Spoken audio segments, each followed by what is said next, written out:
So guess what?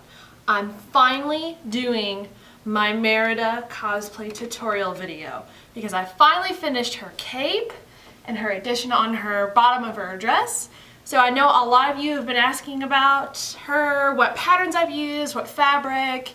You want to know more about her, which makes me really excited because I love Merida just as much as you all do.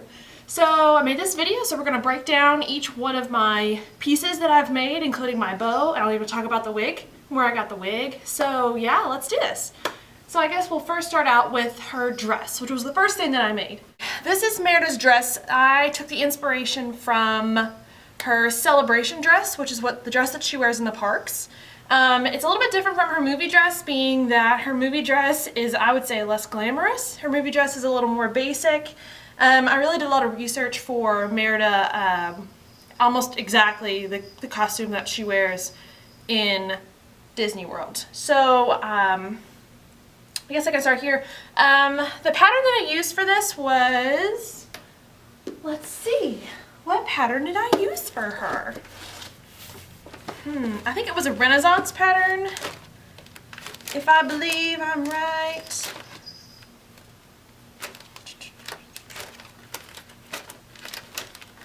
And I got this pattern from last year, and I know this year, I think it was Simplicity and McCall's both have a Merida pattern out right now. But I did get this pattern and I did modify it a little bit. So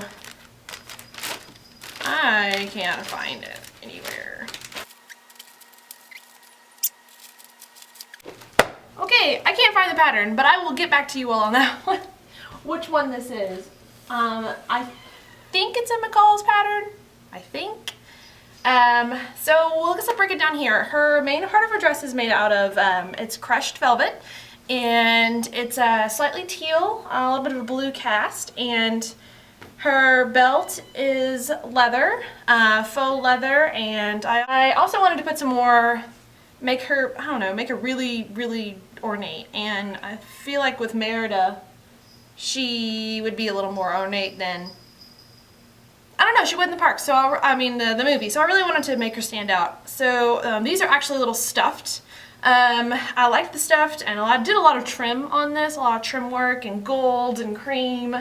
So this is just a simple, I don't know if it's satin, oh, it's like a light satin, kind of like a poly blend, I believe. Trim all around the neck, around through here. Let me angle the camera down so you can look at her belt. Down here. So her belt, I did a custom pattern that I cut out of foam and did basically like a stamp. I brushed it with gold paint and kind of just stamped it along her belt like this. That was the size of my waist, and it hangs directly on the side of her waist very nicely, if I do so ask. Her tartan is actually a pattern I got off Spoonflower. If you've never used Spoonflower before, they have a lot of custom patterns and fabrics, a lot of different types of fabrics that you can print them off of. They are a little pricey because they're originals, and it's just really cool. And that's where I actually started this project, was I found this tartan specifically and her pattern for the bottom of her dress on there, and I knew I wanted to do that type of dress, so I decided to get those patterns first, then look for the colors that coordinate with this pattern. And I did get it on a cotton blend. I kind of wish I would have gotten a little more expensive fabric, just because the cotton with the velvet kind of looks a little off. I don't know, but I think it's fine, honestly. And the one in the park, hers is a little bit lighter than this, so it's very similar. This is actually the first thing I purchased for Merida, which was this belt buckle that I actually bought off eBay. And it was a lady who made a mistake that she sent this one. I got it for like $35, and it's somehow a little different shape that she wanted, so I asked her and she sold it to me, and I was like, I can believe this. I found the exact one she used in the park with the 3 little bears. So that's hooked on here by a very large snap. So, and I safety pin the tartan to the belt because sometimes it snaps off. And also, a cool little added bonus feature I did with this was when I go to cons, you know how you always, at least I never have a purse, and I don't want my purse to not match my outfit. So in all of my outfits, I want to try to include a pocket of some course. So the tartan is a pocket. Ah, so clever, I thought. And it's just 2 little Velcro pieces that I slid open a side seam of one of them. Stuck that in there, and now it's a purse pocket. So we'll keep moving down Merida here, and we'll go to her bottom of her dress, which I just recently finished. It took me so long. It's really ornate and detailed, and it's weird because it's at the bottom of the dress because it's not really what people look at first when it comes to costumes. It's kind of like here in your face, so I want people to like, and then look down at the bottom. So okay, so the bottom of her dress is a big border. I believe it's maybe 17 inches, I believe. It is navy fabric first that I sewed on the border, on the edge of her dress completely, and her dress is pretty large, so it's not a complete circle like a circle skirt, but it is pretty big. So that was a big ordeal first, because I don't know if you ever noticed, but when you sew a flat piece of fabric on a curve, it likes to pleat, and I wanted it to look like exactly like it was on the fabric, and for some reason I didn't really want to cut the fabric first and put this on there if it didn't work, so I was just gonna kind of stamp it and top stitch everything on, which turned out fine, but it was a lot of work. So the first thing I did was I put the navy blue fabric down, and then I sewed down each one of the pleats so it looks like it's flat if you're, you know, far away, but if you're up close you can see the sewn spots, but I didn't really care. And then I took a lot of the trim that I found from the upholstery section of Joann's, and this was a really nice gold trim that it's like a little rope that goes all the way around her, and I have her up at the top around the neck, same thing. And then the bottom is the same one, but just a tad bit darker, because when I bought this in, I don't know, I think it was October, no, it was like December of last year. I know, I've been working on her this long. Alright, this is crazy.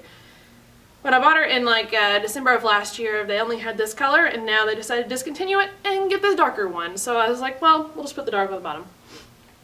So as I was top stitching the navy blue fabric on the bottom of her dress, I also included these trim pieces in there that have like a little bit of a tab on them. If you've ever worked with upholstery fabric, it's really awesome trim because it has a, I don't know, like about an inch or a 1/4 inch tab that you can slide in between seams that will disguise itself, but also make the trim nice and pretty.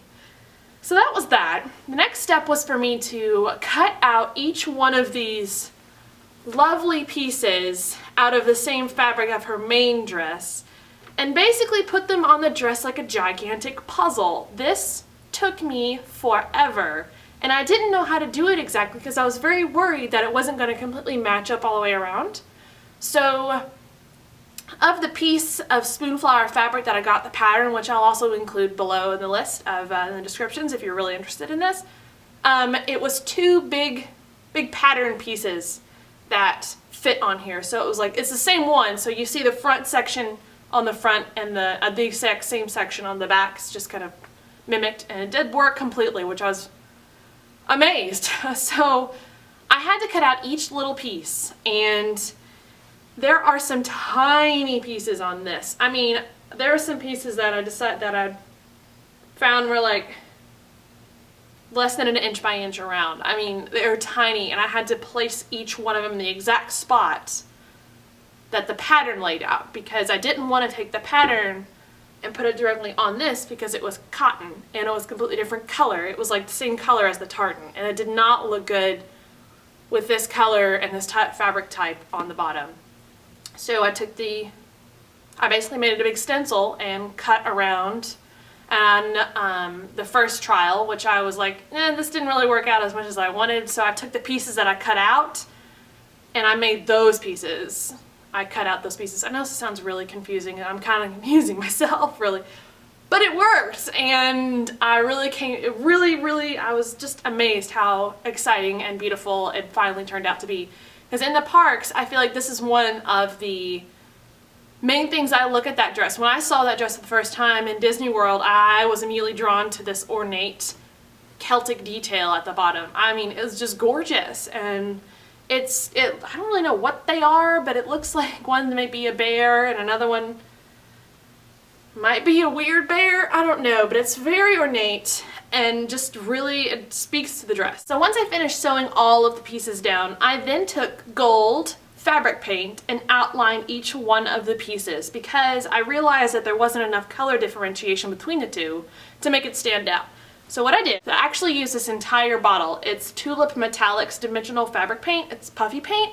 It was like $3–4 a bottle. I got the big bottle and I used this entire bottle for outlining each one of these pieces on the dress. So it was really useful and it turned out great. You just have to have a really steady hand when you do it because you're drawing on the fabric itself, and if it squirts out and busts out everywhere, it kind of goes in a spray, so you have to be really, really careful. But I'm a painter and so I have a pretty steady hand, so being able to draw the paint stripes on the bottom of the dress was fine with me. And you have to let it dry completely overnight, one side, and then I completely flipped the dress over and did the back.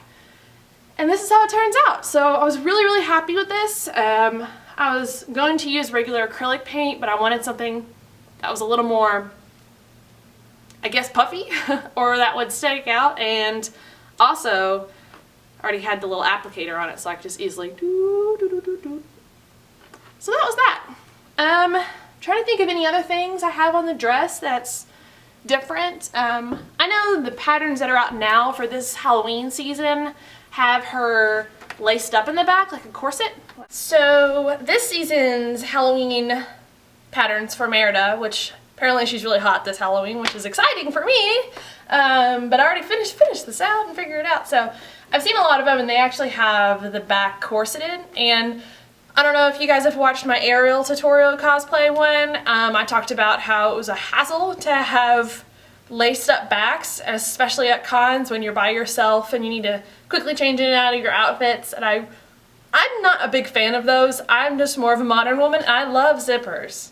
So I put zippers in everything instead of a corseted back, just because, plus Merida's hair is massive and it covers his whole back, so why would nobody would see that corseted back, so I just decided to not do that.